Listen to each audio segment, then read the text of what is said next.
Hey, everybody. Welcome back to the Blue Ribbon Lounge podcast. Welcome back to the lounge. We're here in your ear over the airwaves of the internet to give you that sweet, sweet distraction from the chaotic world we live in. A moment to catch your breath and learn a new dank nugget of knowledge. Dankest of nugs. Yes, down here in the lounge, everything's dank. From our past to your present, you time-traveling beauties, you. Yes. Thank you so much for listening. Bitches, we love you. We fucking love you guys. Yeah, fucking and assholes. And gals. And our non-binary pals. Yes, our pals all across the airwaves and the internets and all beyond. That. Yes. Dave, I went to Dropkick Murphy's show. You son of a bitch. And Pennywise, that's what you were kind of talking about. You were excited for. Yeah, I wanted to go see it. You were excited for not going. Yeah. See, I was like, oh, I thought it was like in February, and then I think it was in February. Yeah. And for some reason, I just spaced on it until our friend Brad was like, "Hey, you missed a kick-ass show last night," and I was like, "Oh, son of a bitch!" Do you think you would have left after Pennywise? Yeah, I've already seen the Dropkicks. Oh, really? Where at? Riot Fest. Oh, okay, that makes sense. And I was not impressed. Really? I mean, in a smaller venue, maybe they kick more ass. Yeah. But in a big venue like that, I was just kind of like. They were very bland. Really? Yeah. Well, and I kind of thought that about... Have you ever seen Pennywise? No, that's why I really wanted to see him. And I felt like that about Pennywise because of that exact same thing. The venue is so big, and they're still just like holding true to like a small punk rock band. Yeah, like Bad Religion kind of. Yeah. Circle Jerks. Like small punk band. They're all old and fucking crusty. Yes, and still living the life. And you know... me and my wife went there, and it was a white man fest for sure. Yeah. But they both kind of talked about, Pennywise was kind of like, man, don't let them separate you no matter what side you're on. Fucking, we got to stick together because we're the majority. And then Dropkicks, like the first thing they did in their opening song, somebody had a big pro-union sign. They had them bring it up front, put it, right on the stage. And they were like, hey, those fuckers in the White House and fucking Donnie Trump and like talking a bunch of shit about Republicans and stuff. And it was like very nice to hear them. I mean, in so many words, use their platform. I think that's kind of an overused thing, but yeah, and it's cool. I always thought they were pro-union. Like all their songs are Boston, working on the docks. Damn the man. Yeah, and they played all the classics, dude. And a couple of I didn't know. I hadn't listened to them for quite a while, and yeah. I'm sure they didn't play all the classics because I think for a minute there, some of the more the crazy right side, were kind of jamming into their tunes, so they had to kind of reel it back a little bit. Yeah, and be like, grow your hair out. Yeah, and they put on such a great show. It was a lot of energy. They really brought the energy.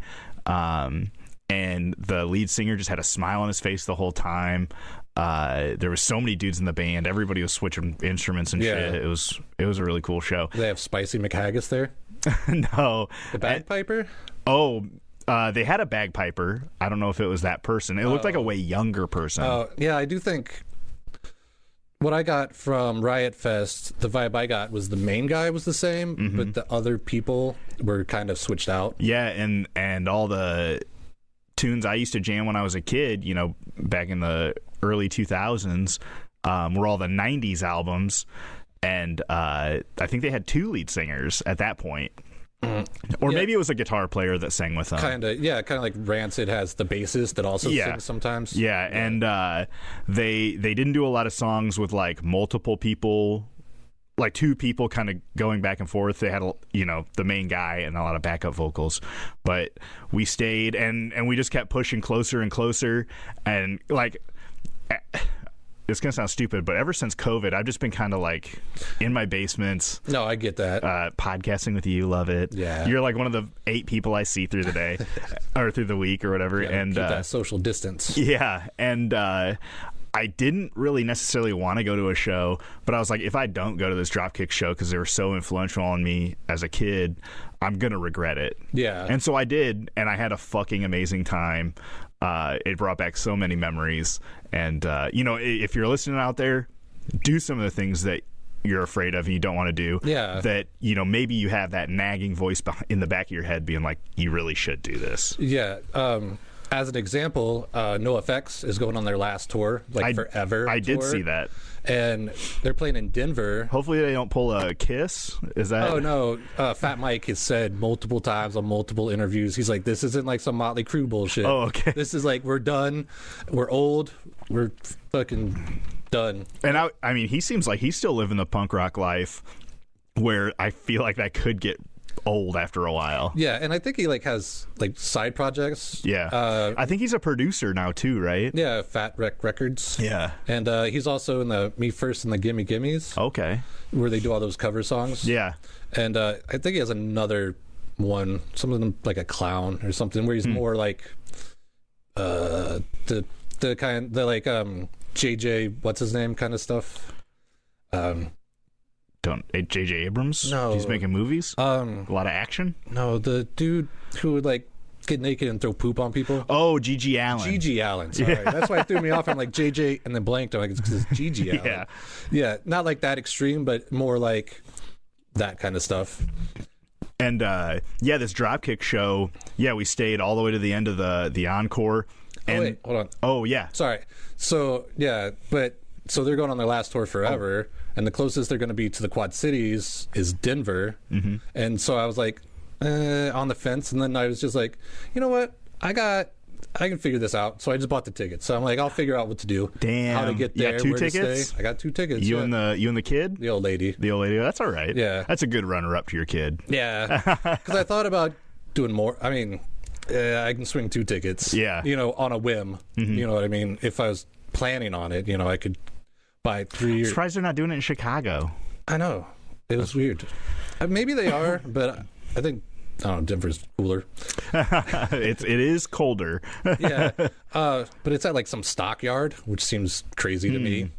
That kind of has the feel of the Rust Belt, where it's at like an old manufacturing plant. There's like all the parking around it is in like steel yards and stuff. You just park in between all the giant pieces of material. Yeah, and that's cool. Back in the day, I saw some like a secret show. A bunch of local bands got together and just rented like a warehouse space. Yeah. In like an old, like you said, like old steel mill, just like right in the middle of industrial, and just set up crates, like pallets, and then put a boards on it or something.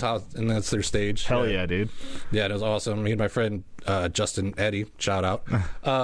We were like moshing and shit, and one of the guys from the other band was like, "You guys are awesome," and jumped down there and started moshing with us. That's tight. Yeah, one guy got pushed into the crates. Like, yeah, one of those shows where you're like, you come back and you're bruised and you can't hear, and you're just like, that fucking rocked. Yeah. Hell yeah. But yeah, at the end of this Dropkick show, they came out with like just a big like beer flat of crumpled up papers, and they're throwing it in the audience, and one bounced off a guy's hand, hit my wife in the face, and then fell on the ground. She picked it up, and it turned out to be a signed set list, where it's like, I'm talking about wanting to go to smaller shows, like shout out to the After Darks and Zed and all the local bands. I need to hook you with a Blaster show. Or did you go to a Blaster show? Blaster. They're like a punk rock band around here. I'll send you some of their music. Yeah. But I think you did go to that. Maybe it was somebody else I'm thinking of. No, I did. I went to one punk rock show that was at the Village Theater. Yeah, they play there a lot. Okay. So they were probably there, but that is a cool like punk rock gothy place. Yeah. It's very just a room with a stage. Yep. Have at it, boys. And it's cool when you're at shows like that and you steal, the set list off the stage, but they were just crumpled up ones, and it was cool because they were just like thrown on the audience. Everybody could potentially get one if you stayed long enough, and it was signed. You didn't have to wait around to do it because they're probably just going to go to the next spot. Yeah, it's like there's some mystique or like magic to stealing it and then waiting around for him to come out the back door and then get it signed. So it kind of takes that away a little bit. Yeah, and I think this was just like the next step to be able to do. Yeah. They potentially probably were just going to go back to their bus and go to bed or whatever and take off. They won't have to do a meet and greet afterwards. Yeah. And I didn't get any merch or anything, which I don't need no more t-shirts or nothing. But it was like as good of an experience I could have had in that situation. That's awesome. Yeah. And I should send you the opening band, the Scratch. They were really good. Very good energy. That's good. Yeah. And there was like a 4-piece and they were small, but they did really just like bring a lot of energy. But it's weird when you go see a show and you don't know the opening band. Yeah, it's harder to get into, but they were like the kind of band you could get into as much as you can without really knowing the words. That's cool. That's all for me for at least out and about. Yeah. I went and saw the Mallards. Speaking of Dropkick Murphys, I went and saw Mallard's hockey game. Okay. The reunion. Oh, yeah. Yeah, they all came back, and I'm like, because the Storm, are they called the Flame now? No, they were the Mallards, then the QC Flame, which was technically some of the best hockey we've had in the area. I guess. Technically. But literally technically. Yeah. And then they went back to the Mallards and now the Storm. Yeah. Well, I saw something on Dwyer Michaels that said there was a Flame game, so I don't know what that's all about. But they had a Mallards reunion, and I'm like, I'm going to go with that because the two Storm games I've seen kind of sucked. Yeah. And so I'm like, the Mallards are coming back. I'm going to buy the ticket. It's a charity game. Let's do it. Let's go. Yeah. All-time hockey, man. Let's go. And then we get there, and they're announcing all the players. And as they're coming out, I'm like, oh, these guys are old. He played back here in 1997. Give it up for this Dr. So-and-so. I'm like, what? And then He's some a guys, doctor. yeah. And then some guy came hobbling out and was like, because of a hip injury, and when he was 70, he's not playing today. Oh, or damn. something. I'm like, oh, so we're watching old people. And then they got their asses kicked. I believe it. Like, yeah. And the only reason it wasn't like it was like 3-7. And then somehow the refs pulled two of the other guys off. Penalties or something. Yeah, some made up penalties for holding a stick at 9:00. I'm like, what? Like, yeah. So then they had a power play, and then they scored twice. But the other team's goalie was hot shit. Like, Yeah. he was not letting anything in. And I think our goalie, The youngest of the old guys. yeah, was old, and then they brought in a young guy after halftime or after in the third quarter. Okay. And yeah, it was just like, this is cool and it's fun, and to like when they score and you're like, ole, ole, ole, get into it. Yeah. But it's kind of sad that they didn't win. Yeah. And you'll have that. I mean, I've been watching the Blackhawks for the past few years, and they win not a lot of games. Yeah. So instead of being like all-time hockey, I was like old-time hockey. Old-timey.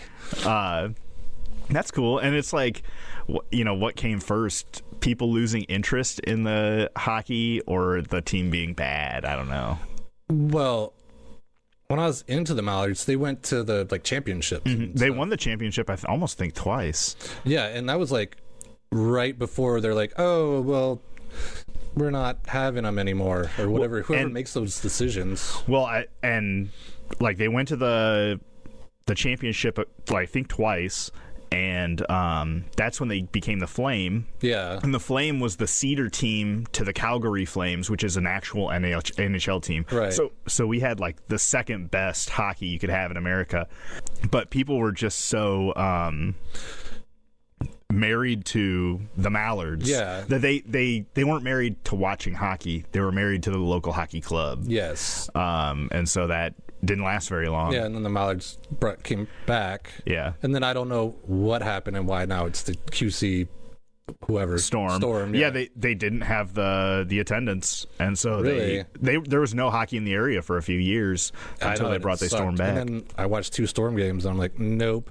It was so bad. The second game, people started being like, let's go Mallards.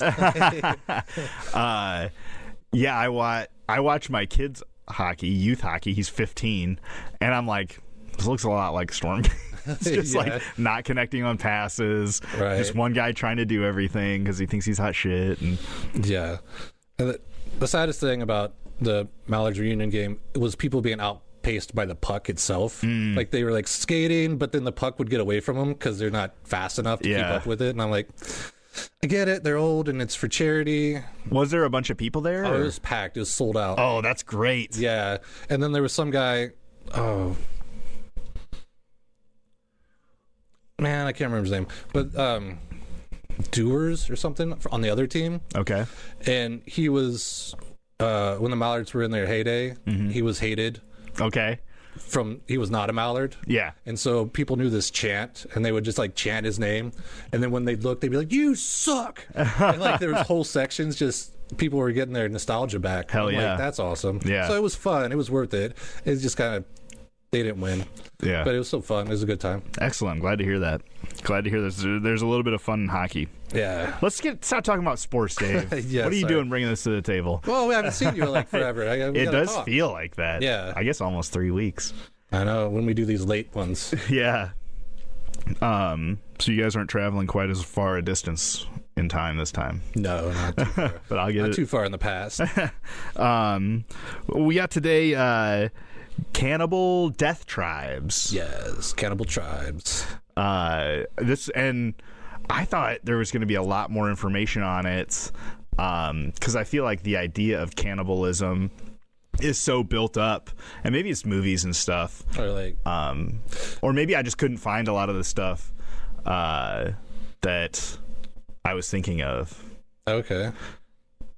It's mostly like Pacific Islanders. Mm-hmm. Is for the most part is what you will get, and like if you think back to like Bugs Bunny cartoons Mm-hmm. where you get stranded on an island, they're always the people like putting them in a pot trying to eat them. Yeah, he's like, and Bugs thinks it's a jacuzzi, and then they're cutting carrots Yeah. into it and shit.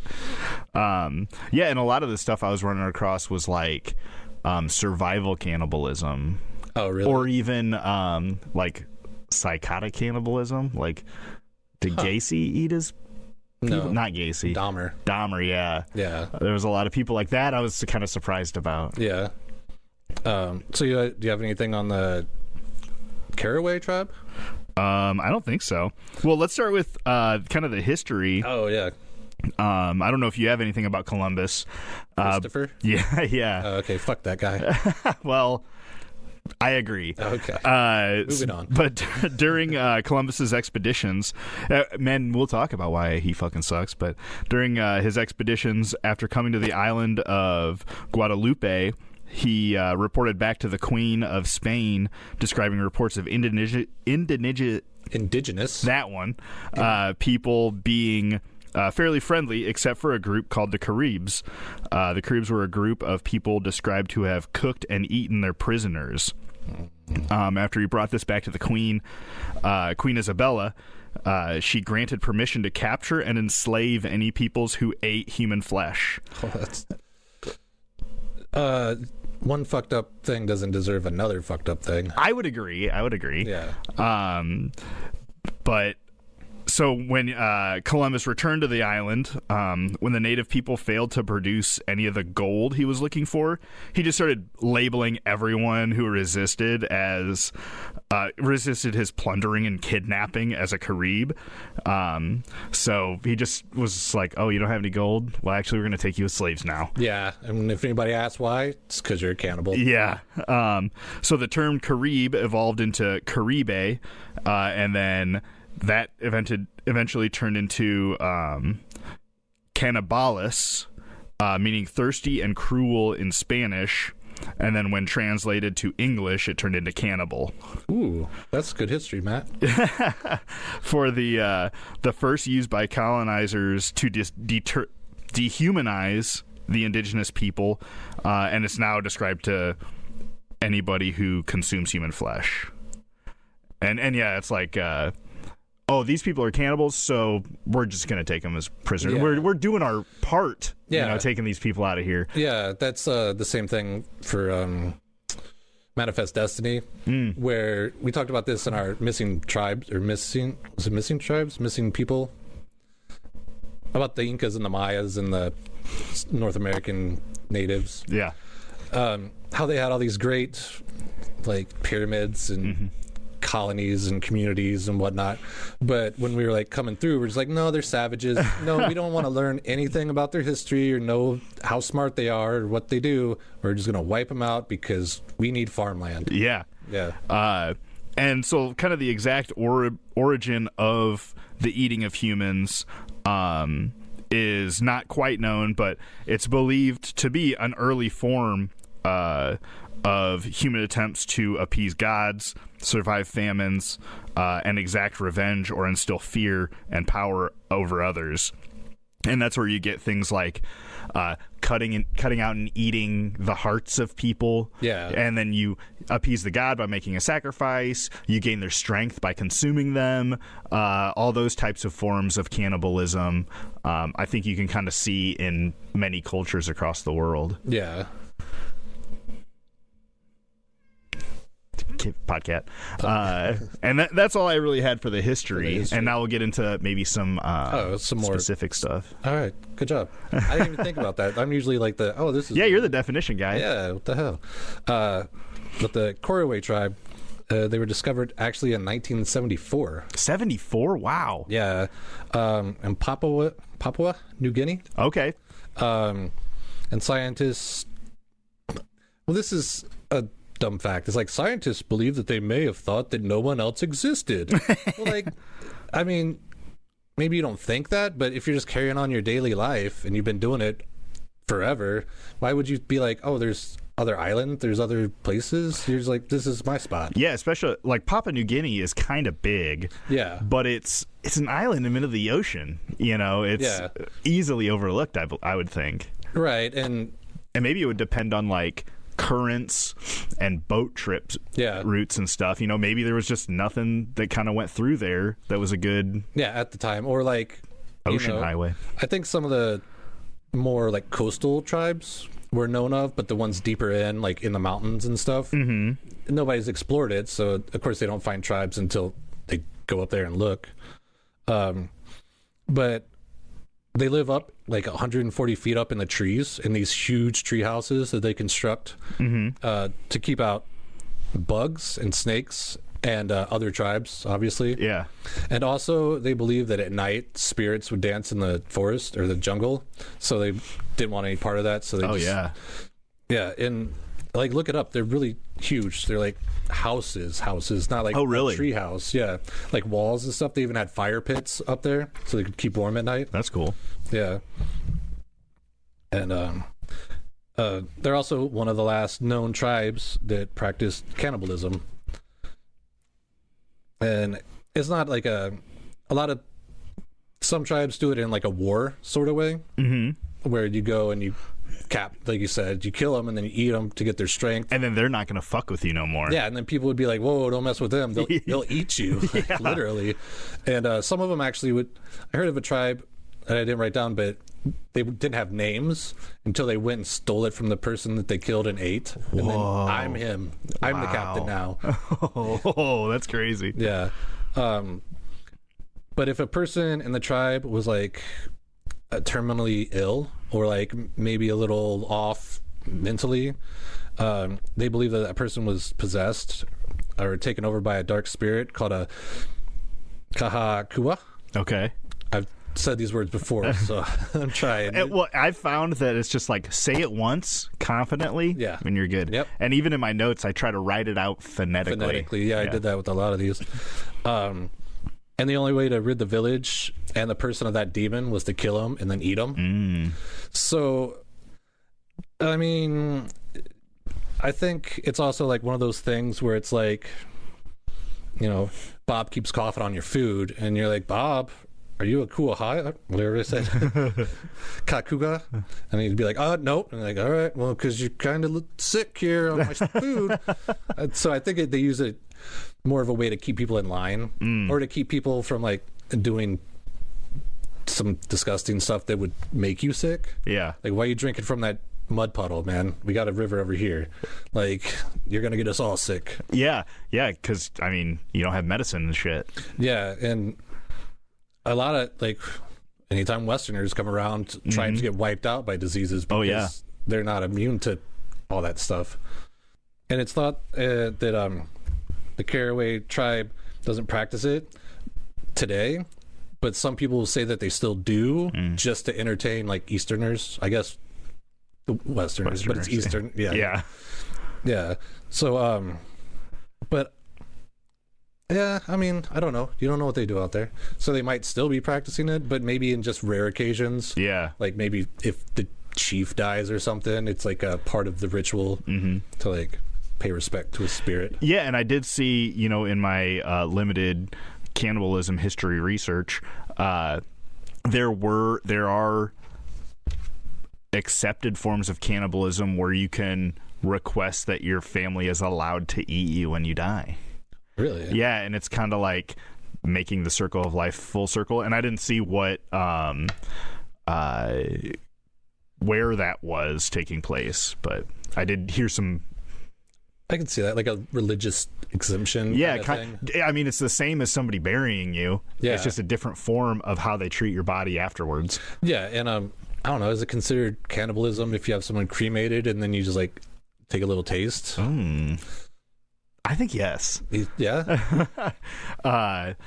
And damn, I forgot what I was going to say. Yeah, some of these things may have been from like there was a year of famine, so they started eating people who did die. Yeah. And then it became integrated into their culture every time there was a hard year, or maybe they would, they're like, oh, this got us through a hard year, so we'll save some of our food rations, and anytime anybody dies, we'll just eat them. Yeah. And then we can make our food last a little bit longer. Right. I could see that being a case. I see that too, and you're talking about acceptable forms of cannibalism. Like, you ever seen that movie Alive? I haven't seen it, but I know the premise. Yeah, the Brazilian?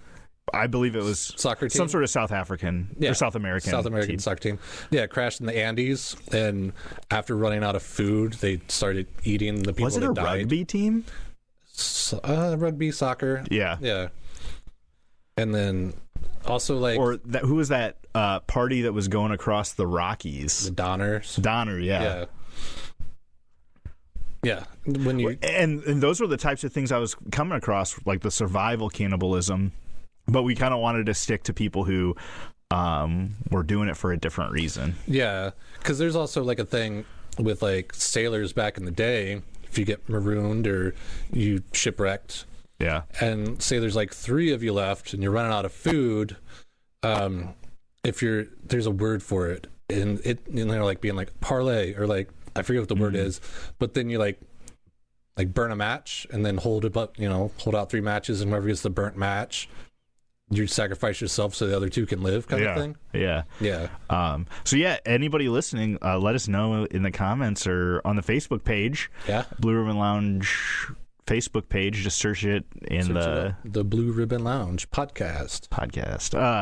And let us know if you want us to do one on survival cannibalism. I'm sure for every of the the movie Alive or the Donner Party, I bet there's a million stories that aren't so predominant, and we can try to look some of them up. Try to get the non-mainstream ones. Yeah. Was that all you had for those guys? Yeah. So I did actually have one from Papua New Guinea. Did you hear anything about Michael Rockefeller? Oh, that's the Assamat tribe? Yes. Yeah. So Michael Rockefeller, born in 1938, son of New York governor and later Vice President Nelson Rockefeller, great-grandson of Michael D. Rockefeller, who started the Standard Oil Company. Yeah, J.D. Rockefeller. Yeah. A shout out to our oil spills episode. Yeah. I don't know if we really talked about him, but it was just a good episode, I thought. Yeah. And he went to Harvard to study business. While he was in college and afterwards, he realized he was a little bit more interested in like ancient and tribal art forms, fostered much by his father opening the Museum of Primitive Art in New York City, which I think people are kind of like, you shouldn't call shit primitive. Right. I think it's kind of like a woke thing. But I think that's what it was called when it opened. Right. I think it's still called that. Yeah. And I could see if it was like Stone Age or whatever, like primitive, but they were calling it primitive art from tribes that were around in that day, that time. Yeah. And you were talking about like, these people built huge pyramids. They're not necessarily that primitive. They just don't have the newest shit. Yeah. I don't have an iPhone XS29. Right. You primitive bastard. Yeah. And so shout out to the Mayan and Aztec episode. Take a listen to that one if you haven't. Lost Civilizations. Oh, is that what it was called? Yeah. Okay. As he started talking to anthropologists to kind of get more familiar with these peoples, he was getting invited along expeditions. In 1960, he took an expedition to, at the time, called Dutch New Guinea, now known as Papua New Guinea, to study and bring back art from the Asmat peoples. This island is off the coast of Australia. Yes. Like, northeast of Australia. Yeah, like in the Indonesian area. Yeah, not to be confused with New Zealand, which is also out there. Yes. The Asmat people were newly introduced to the industrialized world, and at the time they believed that everything in the world comes from the island, and everything that came from off the island was a spirit. So that'd be kind of crazy. You seeing a bunch of white guys in armor and shit showing up, and those are spirits. That'd be spirits to them at this time. Yeah, because that's all new technology, new tech, new, what is this shiny foreign thing? Yeah. So journeying to the island, Michael Rockefeller headed to a town called Otsjanep. Arriving at the village, he was told that he could take as many pictures as he wanted, but he couldn't take back any of their items or art. And he seemed to be pretty cool with that. Yeah. You know, him actually meeting the tribes and being there. He was very much enveloped and loved being there. He was almost upset that he had to return home. But he eventually did, and on November 16th in 1961, a strong wind capsized the boat that Michael and another anthropologist and 2 guides were on. Yeah, he was actually, he went on that expedition, and then he went back to New York, but he loved it so much that he went back by himself. Oh. To try to get one of these, it was called a Bandai pole. Okay. And it's basically like a totem pole, but it was carved to represent warriors that died in fights, and that until they got their bodies back or something, their spirits were trapped in these poles, but they were so intricately carved that it caught old Rockefeller's attention. And so he was coming back with tobacco and metal axes and things that he could trade to get one of these poles. Literally trying to take, and that's the thing about, taking these tribes' artworks and stuff.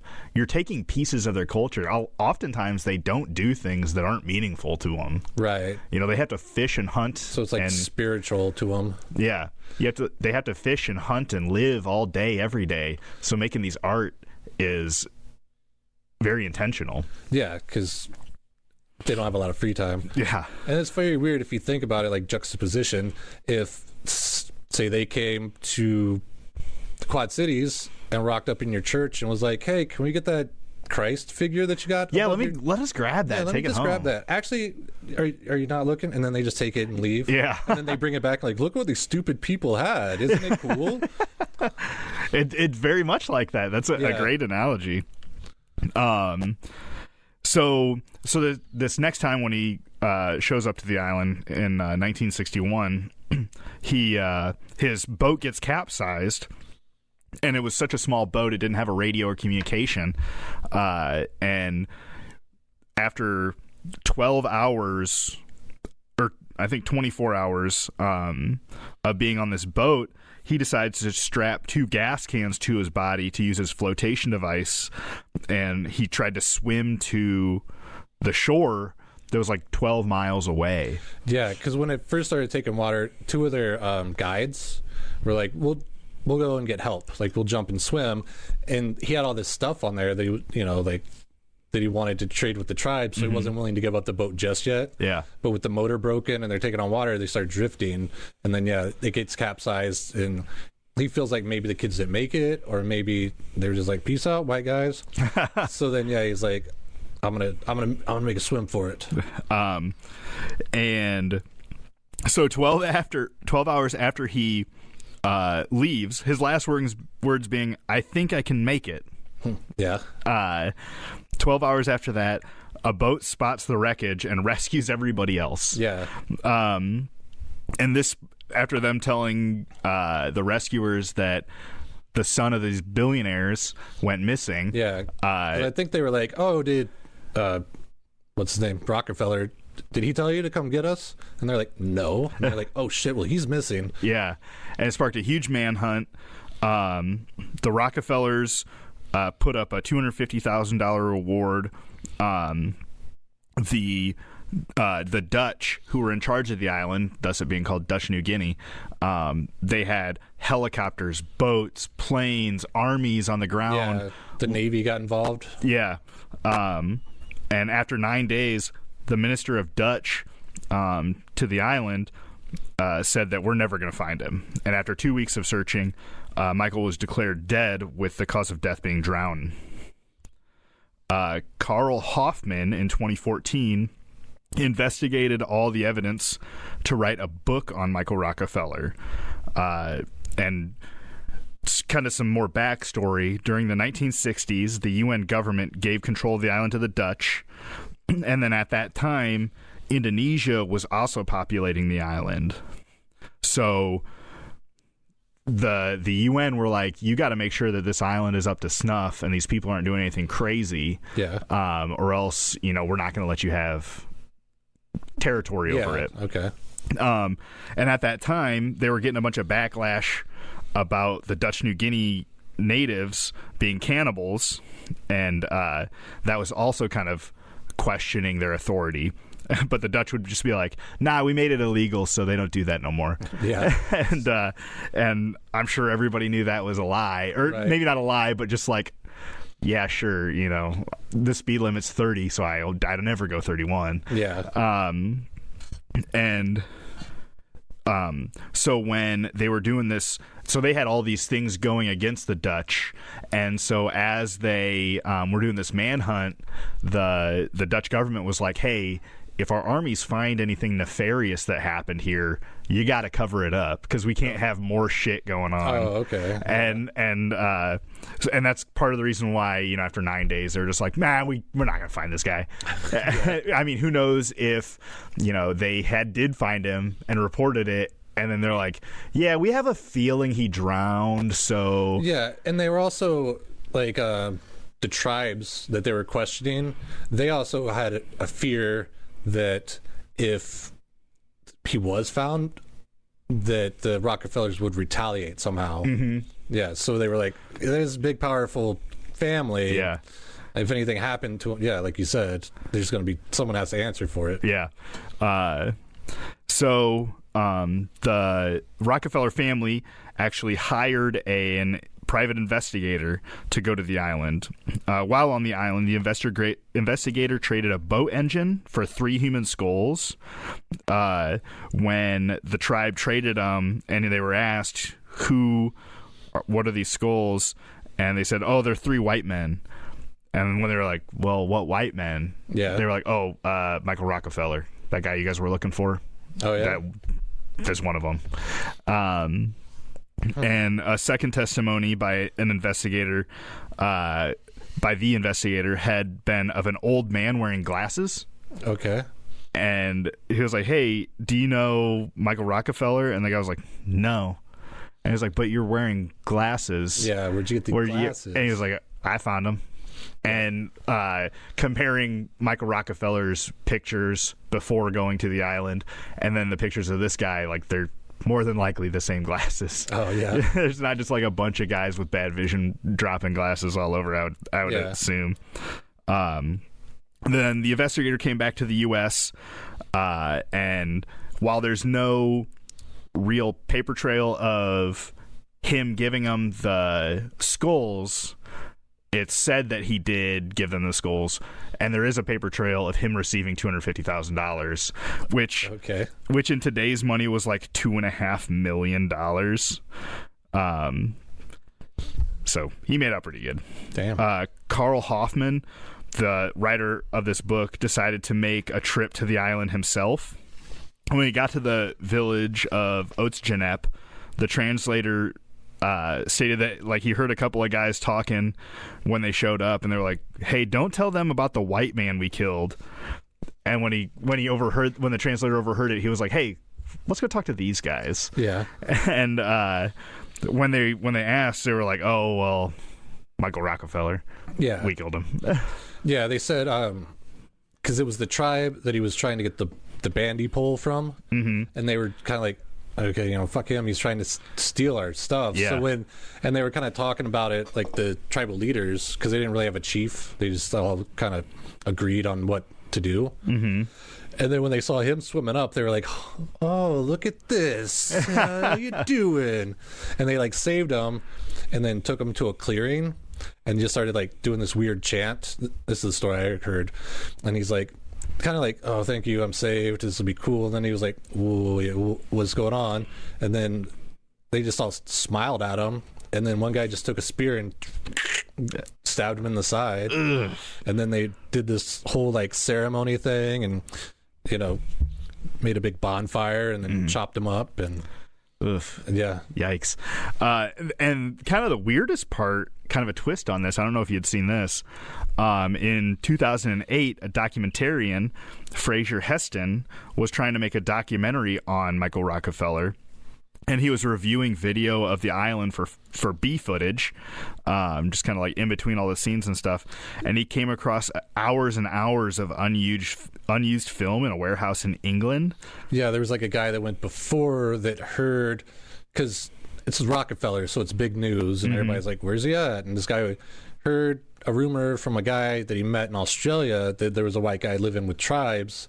So then he went with all these cameras and filmed a bunch of tribes and never really found anything, and was like, and so just put all this film in storage and didn't even look at it. Yeah. And when this 2008 documentarian, Fraser Heston again, when he was combing through this footage, he found like a 43-second video. Did I send this to you? Yeah. Of like this huge tribe paddling down a river, and one of the guys is hella white, right? And he's got like face paint, and he's like rowing the boat too. Yeah, looked just like. Yeah, I mean, all those white guys kind of look the same, right? And you see one in a crowd of an indigenous tribe from very far away, and when you zoom into the film, it's kind of blurry. Oh yeah, the technology back then for sure. Yeah. And it looks just like him. So that was also kind of a separate twist of what did happen. Yeah, because he did like the tribe. He fell in love with them. That's why he was going back there. Yeah, and maybe he just gave up his millions for to just go live with the tribe. Yeah, and that's the story of Michael Rockefeller. Yeah, I have a Native American tribe. Oh, okay. Yeah, the Tonkawa. Okay, the Tonkawa Indians. There was a massacre of the Tonkawa Indians. Okay. And it was between October 23rd and 24th. I didn't write down the date, but it was during the Civil War. Yeah. And they were staying at a Confederate-held Wichita agency at Fort Cobb, Oklahoma. And it's during the Civil War, and the fort had taken a couple big losses, and like some of the troops were out being deployed, and so they were vulnerable. And this whole group of Native Americans saw that opportunity, and it said it was like a mixture of Osage, Swanee, Caddo, Delaware, Comanche, Kickapoo, Kiowa, Wichita, and Seminole, and they all gathered and attacked the unaware Tonkawa tribe, and killing like their women, their children, along with the chief Hashukana. And then the surviving Tonkawa fled south, but then were overtaken by Comanche, who then caught them and burned them alive. Damn. Roasted them alive. And it's estimated that 240 Tonkawa were murdered in those 2 days. Damn.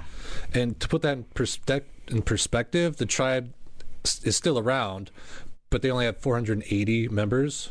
So on that day, half, if not more, of what they had back then was wiped out. Yeah. Like the tribe was almost eradicated. And the reason for the massacre was like there's two different thoughts. The first one was thought to be because of the fact that the Tonkawa were allied with the Confederacy, and they acted as scouts for the Texas Rangers and fought alongside of them when against the more quote unquote hostile tribes like the Comanche. Yeah. But then there's also rumors that have thought that the Tonkawa were cannibals, and the attack was provoked after they had killed and ate 2 Swanee, and they were also blamed for the death and dismemberment of a young Cato boy. Mm-hmm. And I don't know if that's one of those things where, yeah, they were almost wiped out, and it's a tragedy. 240 people, that's a massacre. And obviously they were defenseless. Yeah. And they were tracked down and then set on fire. Yeah, they're Confederate, and nowadays, but people are people. Yeah. So then maybe to have an excuse to make it not seem so horrific, they're like, oh, but they were cannibals. They were bad guys. They were bad guys. Yeah, they ate 2 of these. Hey, didn't they eat 2 of your tribe? Oh, just... But I think I did hear a little bit about that, and I think I heard that they would wear like the finger bones of their enemies. Oh, okay. Yeah, no, I think I remember that too. And things like that. Though maybe that doesn't necessarily mean they ate them. Right. They just kept a souvenir. Yeah. Because, I mean, they used to take all, supposedly, I'd have to look into it, but all the tribes took scalps. Yeah. As a, like, trophy.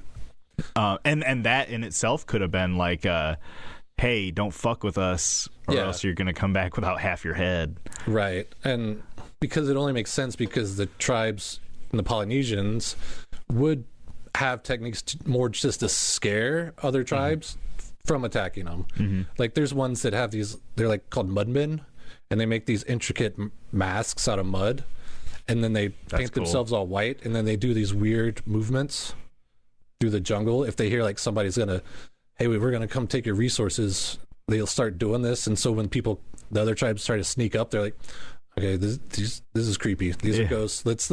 Nope, we're not gonna mess with these people. Yeah. So along with the Michael Rockefeller, I found one on John Allen Cho. John Allen Cho? Yeah. And I don't think this tribe was cannibalistic, but I got really into it, so I'm going to talk about it. Oh, that's cool. So John Allen Cho was born December 18th, 1991. He became a missionary visiting Mexico and South Africa. In 2017, Chow participated in a boot camp for missionary training by a Kansas City-based evangelical organization called All Nations. This training included navigating a mock native village populated by missionary staff members who were pretending to be hostile natives while wielding fake spears. And during that time, he expressed interest in converting the Sentinelese people. Okay. The Sentinelese people were located on North Sentinel Island, located in the Bay of Bengal, south of Bangladesh. Ooh, okay. And in the Indian Ocean. Yes. And he wanted to go to North Sentinel Island, but at the time it was on a restricted area permit, and visiting the island would be illegal without permission of the Indian government. Yes, because the Sentinel tribe, or what? Do you know the name of the tribe? Sentinel tribe, yeah. Were untouched. Yes. And they kind of wanted to keep it that way, just like let them be. And this was part of a protection of Aboriginal tribes, which was a regulation made before, obviously, 1914. And Chow ended up paying 2 fishermen 25,000 Indian rupees, which is the equivalent of 335 US dollars. I don't know if it was each or split, to take him to the island. He made 2 attempts to communicate with this tribe, and they sent him away each time. As he wrote about in his journal, he said, quote, "Lord, is this island Satan's last stronghold where none have heard or even had the chance to hear your name? The eternal lives of this tribe is at hand. I think it is worthwhile to declare Jesus to these people. Please do not be angry at them or at God if I get killed. Don't retrieve my body," which is a crazy thing to write in a... Yeah. That's maybe a very profound thing to be writing in your journal. But it's also a little, like, zealot-y. Oh, yeah. Yeah. You really shouldn't be doing that. I mean, it's like earlier today we had some, what I would assume to be Jehovah's Witnesses or something come knock on our door. But they were at the door we don't use, ringing the doorbell that's broken. Okay. And I, like, watched them walk by, and I got on the ground and crawled to my wife, and I was like, we can't leave the kitchen because there's people outside trying to talk to us. And then they eventually walked away. But on Chow's third attempt, actually, in his first visits, Chow recorded also in his journal that the tribe met his attempts to communicate with amusement, bewilderment, and hostility. One boy from the tribe even shot a metal-headed arrow that pierced the Bible that he was holding in front of his chest, which is a very movie thing to happen. Your dad gives you a pocket watch and you put it in your pocket and it deflects a bullet that saves your life type thing. Yeah. I'm like, if your God isn't giving you loud enough hints at something like that, here's your sign. Yeah. And on the third attempt, November 17th, Chow told the fishermen to abandon him. And later they saw the islanders dragging Chow's body, and the next day they saw his body being buried on shore. The fishermen were then arrested for taking John to the island. Indian officials made several attempts to recover the body, but eventually abandoned these efforts. Between the journal entry and the idea that these people could be completely wiped out if you have a bunch of people going in there coughing and sneezing, and and the fishermen were arrested, and they're more than likely going to be tried for breach of this act to keep these people untouched. Yeah, that's crazy. You can look them up on the internet, and they will just storm the beach and start shooting arrows at anybody that tries to approach. Damn, that's crazy. And sometimes they'll fly over to take pictures to just make sure, try to maybe get a count on their population, and they'll shake their spears at the helicopters and stuff. I'm like, that's got to be weird. Also, if you're one of these tribes doing the same thing you've done for thousands of years, and a metal bird flies over you, you'd be like, what the? Yeah.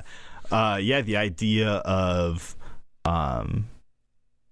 that the people from Papua New Guinea having everything that comes from this world is on this island, and everything outside is a spirit. It would be like monsters attacking you from another dimension. Yeah. And it also would be like, if you think about it, if you're not really naval savvy and you take your canoe and you start paddling out to sea, that guy doesn't come back. You're like, well, maybe we shouldn't go out there, because anybody that's tried has never come back. Damn. So you just kind of we got what we need here. I have a story about the Boyd massacre. Okay. That happened in December 1809. And the Boyd sailed underneath the British flag. It was used primarily to drop off the incarcerated to Australia, and then load up with timber from the Kauri tree of New Zealand, and then head home and rinse and repeat. And on this voyage in December from Australia, they had on board Teara, the son of a Maori chief who had spent a year abroad working on various ships around the Pacific and was now on his journey home. But mid-January, Teara was flogged. And some say it's because he stopped doing his duties because he felt sick, or felt entitled because he was the son of a chief. And some others say that because there was a recount in someone's journal that said the captain kind of jumped the gun on this theft, the petty theft. And so they were speculating that the chef, because the Teara was acting like a cabin boy, helping out wherever he could, just running around. And the chef, they think, accidentally threw away some silverware while he was dumping shit overboard. Oh shit! Yeah, while he was dumping shit overboard, and in fear of getting flogged himself, he blamed it on the native boy. Oh fuck! Yeah, and so the captain tied him to the anchor and then had him beat with a cat of nine tails. Damn. Because whipping back then was a punishment. And then he withheld food for a couple days.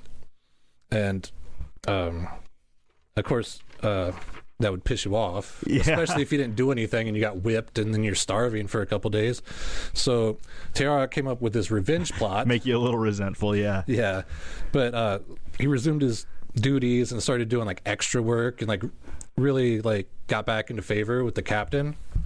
So when they So all that whipping and starving really worked. yeah, it must have worked.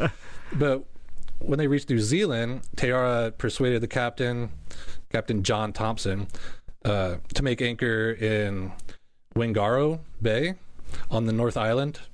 And then the first chance he got, he jumped ship Hell yeah. and he ran straight back to his tribe and was like, these people are bastards, and like showed his dad his scars and like told him how they starved him and stuff. And so the chief is like, oh, you can't do that to my son. Like, Hell no. You're spitting in my face. So they concocted a plan. Chief rolls out there with a couple of guys in a canoe, and he's like, hey, you're here for the Karari trees. We know a great spot where you can harvest a bunch of these. Yeah, we do. Why don't you come with me? And so the captain grabbed 3 guys. They jumped in a boat and followed them up a river. And it was the Keio River. And once they got out of sight of the boat, they ambushed them. Hell yeah. And hit them with clubs and axes, and then took their clothes and then chopped their bodies up and took them back. And like one group put the clothes on and headed back to the boat. Another group took the bodies back to eat them. Hell yeah. Cook them up.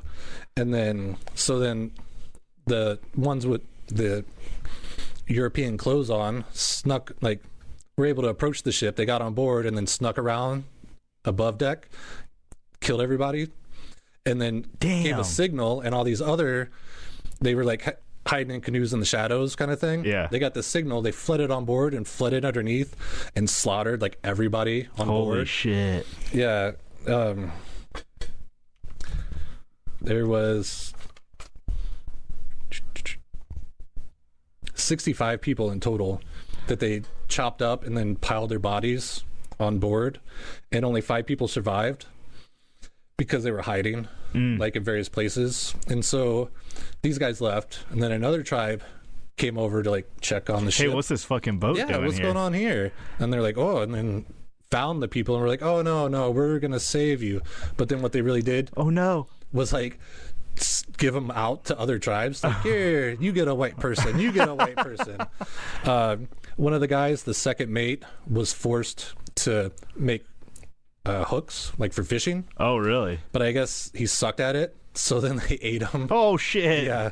And when the news of the massacre reached European settlers, Captain Alexander Berry prepared a rescue. And when searching Winnebago Bay, he found piles of bones on the shoreline and the burnout husk of the Boyd, because they believe that they went back to try to get muskets and gunpowder, and while trying to figure out how to use the muskets, they sparked something and then blew themselves up. Oh shit. Yeah. So Captain Barry managed to capture 2 of the Maori chiefs, and he held them for ransom until they got the 4 survivors back, and then he let them go. Everybody that was good at making hooks. Yeah, and he let him go, and he's like, well, you can't be chief, tried to make it sound like you're still getting punished. You can't be chief and blah blah blah. But really, he's just like, okay, to go away. Yeah. And so then after that, like a lot of tension and resentment between the Maori and the Westerners, like they were bickering back and forth, because at first Westerners came, a lot of them died because of sickness that they brought. Yep. And then they beat one of the, Just like everywhere the Westerners go. yeah. And then like after they killed a bunch of Westerners, then now they're mad at them. Everybody's mad at each other. A group of drunken whalers enacted revenge on the Maori. Damn. And they attacked the wrong tribe. Oh shit. Not the one responsible for the Boyd, but just a random tribe. And they killed like 16 people. Oh damn. And so then that tribe retaliated by attacking the tribe that attacked the Boyd. Oh my god. Yeah. And then so there was just like chaos, and then it got to the point where they actually printed out pamphlets for any like Europeaners that were going to visit like Australia or that area, Yeah. to stay away from New Zealand. They called it the Cannibal Isles. Oh, okay. And I have heard of that, actually. And they called it the Cursed Shore. So for like a couple decades, nobody visited. They cut them off. They're like, nope. Yeah, which is what they wanted. Yeah, in the first place. Damn, what a crazy story. That was all over the place. Is that all you got, Dave? Is that all you have? That's all I have. If you got more, go for it, man. I got one more quick one. Okay. Somebody did a little bit of research. Yeah. This one I'm going to try to do mostly from memory. Hell yeah. But John Ritton, a.k.a. Jack, was this Scots-Irish dude from Orkney. Well, I gotta read some of it. He was from Orkney, which is like an island in northern UK, and he wanted to be a sailor, so he goes out to sea, goes around, ends up in San Francisco, and he's like, this is cool, and then he gets drugged by his landlord. Oh, fuck. And gets shanghaied, and he wakes up on a boat out at sea, and the boat is going to this island to harvest guano. Okay. Because in the middle of the Pacific, I feel like I hear so many stories of people trying to harvest guano and stuff. Yeah. Well, back in the day, it was really good fertilizer. Oh. So then you could take the guano and then go to a place that maybe is not so fertile, and then mix it with the soil, and then you can start growing crops. So it was a big commodity, and so he has to go and like shovel the shit because you're forced into slavery pretty much. Yeah. But the ship wasn't really quite seaworthy, so one of the first mate was like, hey, this boat isn't seaworthy, the captain won't listen, I don't think it's gonna work, why don't we take this dinghy and get the fuck out of here? So him and 4 other guys hastily, like, it took them like 12 minutes, whatever supplies they could grab, jumped on this dinghy and took off, because he's like, I was shanghaied to come here, like, yeah, I'm out, I don't care, I don't have loyalty to this guy. But then they end up going like 2,000 miles, and then their food starts running out. Of course. And then like they managed to catch a shark, and it was like one of those miracle things where it's like, I think we're gonna eat Paul, and then it's like, oh shit, I caught a shark. Like, good job, Paul. You can stay. And it like then they ended up getting close to Malatia, which is some islands in the Pacific. And when they got close, and they're like weak as hell, sunburnt to fuck, these tribes come out in their boats, and they grab their boat and tow it back in, and they're like, well, at least we're saved, like, I guess. And then when they get on the shore, the tribe starts tearing their boat apart. Oh, fuck. Yeah, because iron nails. Oh. They wanted that iron. And they're like, yeah. And then they got all the nails, and then they had these 4 white guys, and they're like, make iron. And they're like, we can't. And they're like, what do you mean you can't? Your boat had iron. And they're like trying to explain how just because we have the boat doesn't mean we know how to make the boat. Yeah. Like, and so they were talking and like getting really hostile, and one guy was like, psh, psh. And Jack's like, what? And he's like, stay with these guys or gonna cut your head off. So he's like, oh yeah, I'll go with you. And so he goes with this guy over to another tribe, and then he gets sold to that tribe. Oh fuck. Like, I wasn't really trying to save him. He's just like, I want some shit. Yeah, I can use a new spear. Yeah, so he gets sold to the chief and becomes the chief's slave, and starts doing whatever the chief says. And he actually like started hanging out with the kids. Mm-hmm. And then because he wasn't really like dig this trench guy, he's like, it's more like, this is my pet, look. I'm the big guy, I'm head guy, I have a white man as a pet. And so he started hanging out with the kids a bunch, because if you're good with the kids, and the kids, you can make the kids laugh, then they're like, okay, well, this guy's not completely useless. Yeah. And then he actually like taught him soccer. Whoa. And then took up role as cook. Okay. And the total time he was there was 8 years. Sheesh. But there was one time where they were like, make all these arrowheads, and he's like, okay. And then they started making spears, and he's like, shit, they're getting ready for something. They're getting ready for a war with another tribe. He's like, I should get out of here. So he grabbed a couple of the spears and put them in a longboat and took off down the river. But Oh, please tell me he ran into another tribe. yeah, because he was under the cover of darkness, and he's like, okay, I can get by. But then dawn started cracking, and he's like, well, maybe if I just keep going, they're not going to pay attention. But the tribe that he ran into was the tribe that his tribe was about to fight, so they were up, like, getting ready. And, like, so then they spot him and immediately go out there and get him. He's like, fuck, like, I'm done for. But they grab him, and then his other tribe shows up, and then instead of fighting, they barter. And they get him back. And then he's like, crap, I ran away. They caught me. This is going to suck. And then he hears like giggling. And he's like, what? And then he's like, okay. And then, because the chief's all stern faced. And he's like, has his head down. And he hears a giggle. And he's like, okay. And then by the time they get there, like the chief's full on laughing. And he's like, okay, well, they're not good. They must be okay. But he still like refused to get out of the boat. Because he's like, you know, he didn't want to get spanked or stabbed or like whatever.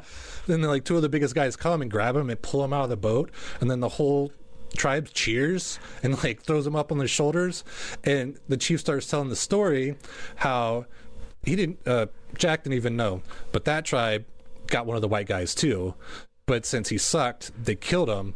And so then the story that the chief is saying that, oh, he found out that one of his friends he came with got killed by that tribe, and he was so mad, before we could even attack him, he took his 5 spears and went there to face him himself. Oh, shit. And they were like, woo! Fucking hero. Yeah, and then so they gave him like 3 bodyguards, and they went and attacked that tribe. Hell yeah. Yeah, and fucking killed a bunch of people and like took their heads because that's their power. Oh, yeah. Because these tribes believe that like they would burn everything, even their defecate, because if someone got a part of you, then they could do a curse on you. So if you took their head, you could curse them. And, Curse them after death? well, curse their family. Oh, okay. You got their ancestors. Oh. You know? And he lived there, like I said, for 8 years. He tried to escape once or twice. And then he finally... I imagine like every time he tries to escape, like he gets caught again, but is like thought to have been a hero because of circumstance. Yeah, he found that bananas. Look at this guy. And but he finally got to go on a run to trade with white people. And while he was there, he was like, hey, get me out of here. And he was telling his tribe member, he's like, because the guys gave him like metal tomahawks and tobacco and pipes and like some rope and stuff. And he's like, I'm going to go with them and I'm going to come back with more stuff. I'm going to convince them we're going to get a better deal. And they're like, okay. And they just left. He's like, I'm out. It's like your dad telling you he's going to go get a pack of smokes. Oh, no. Never comes home. But then he went back to the Okri Island, which sucked. He was in like the Pacific, like had a tan and stuff. And he goes up to this dreary Scottish island. But what he brought back with him was the front crawl, like the swimming technique. Oh, wow. Yeah, no white people had that. No way. That's crazy. Yeah, he learned that from the tribe. And then he got bored of that and ended up being like a translator for people that, because as they're populating Australia, they need workers, and which best place to get workers is from the tribes.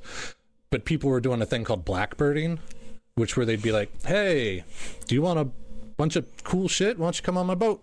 And then once they got on the boat, they would just take off with them. Oh, blackbirding sounds like a racist term. That's what they called it. That's what Wikipedia calls it too. But then the UK got word of this, so then they would send emissaries or whatever to make sure that these people who were getting labor force for Australia were not just stealing locals. Okay. So he was like part of that. Like, no, that's cool. Ask them if they want to work. You're going to get money. It's only going to be for 2 years. You can come back to your tribe with your riches, kind of thing. And he would never go back to his tribe. He'd stayed away from them. Yeah. You know, they're going to be pissed at him. Later on, in like 1801, or he's gonna go back and they'll be like, these are the motherfuckers that kidnapped you, kill them. Oh yeah, like kill the guys he's with. Yeah. Oh, we got you back. But he died in like some kind of tribal skirmish from another tribe. Like they just happened to be there and then got caught in the middle. Yeah. And word of his death got back to his tribe, and they like, no way. Yeah, and they sacrificed like 300 pigs. Hell yeah. They built a memorial for him. Oh fuck. That was there until like 19 45 when it like burnt down somehow. Oh, that's crazy. But yeah, they like celebrated him. Hell yeah, And he dude. was like the first white head hunter. That's like that was kind of like the first good story, like Yeah. a good positive story. Well, for the most part, people Yeah. still died. Well, Yeah. you'll have that. Right. That was a good one. You say New Zealand? New Zealand was the Boyd massacre. Oh, okay. This one was just some island in the South Pacific. Okay. That's cool. And what was that guy's name again? John, air quotes, Jack Renton. Okay. Jack Renton. That's kind of cool. Yeah. That's a good story. I like that. Cool. Thanks for listening, everybody. Let us know if you want us to do anything special next time or in the future or whatever.